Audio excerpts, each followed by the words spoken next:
Hello everyone, আসসালামু আলাইকুম। কেমন আছেন সবাই? চলে আসলাম অ্যানাদার ব্লগ নিয়ে। তো আমি আজকে খুব মজাদার রস পিঠা তৈরি করে দেখাবো। তো আমার সাথেই থাকুন, দেখতে থাকুন। আজকের এই মজাদার রস পিঠা খেতে কিন্তু দারুণ লাগে, যেহেতু শীত চলে আসছে প্রায়। তো এখন এই সময়ে কিন্তু এই ধরনের রস পিঠা খেতে কিন্তু দারুণ লাগে। রস পিঠা তৈরি করার জন্য নিয়ে নিয়েছি 1/3 কাপ চালের গুঁড়া, নিয়ে নিয়েছি মেজারমেন্ট কাপে 1 কাপ হচ্ছে দুধ, গুঁড়া দুধ নিয়ে নিয়েছি। 1/3 কাপের হাফ কাপ হচ্ছে সুজি, হাফ টেবিল চামচ বেকিং সোডা নিয়ে নিয়েছি, 2 টেবিল চামচ ঘি এখন দিয়ে দিব হচ্ছে 2টা ডিম হচ্ছে ফেটে দিয়ে দিব। প্রথম পর্যায়ে আমি একটি ডিম ফেটে দিয়ে দিচ্ছি। তারপর যে মিশ্রণগুলো, সবগুলো মিশ্রণ ভালো করে মিক্সড করে নিতে হবে।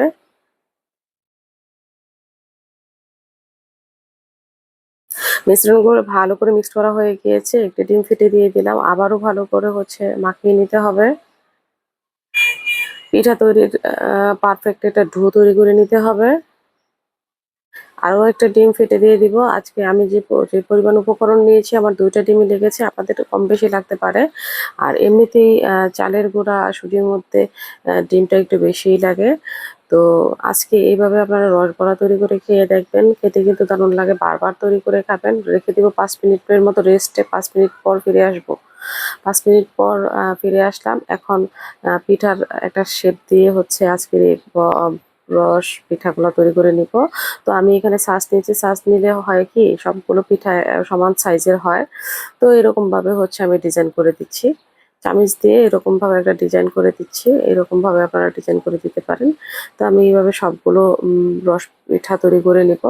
আমি এরকম শেপ দিয়ে পিঠাগুলো তৈরি করে নিব। আপনারা চাইলে যে কোনো রকমের শেপ দিতে পারেন।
একই রকম শেপ আর ডিজাইন দিয়ে আমি সবগুলো পিঠা তৈরি করে নিয়েছি।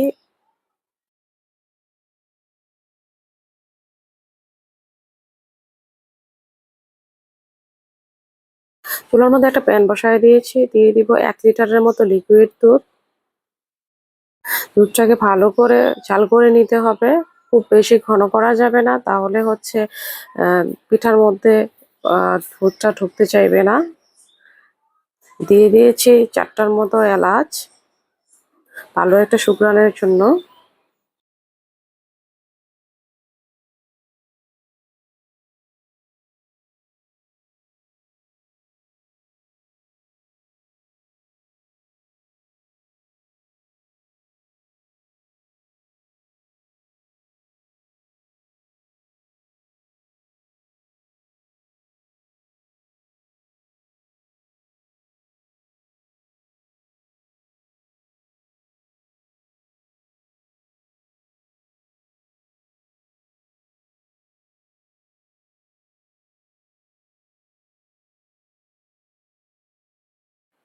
চুলায় আরো একটা প্যান বসায় দিয়েছি।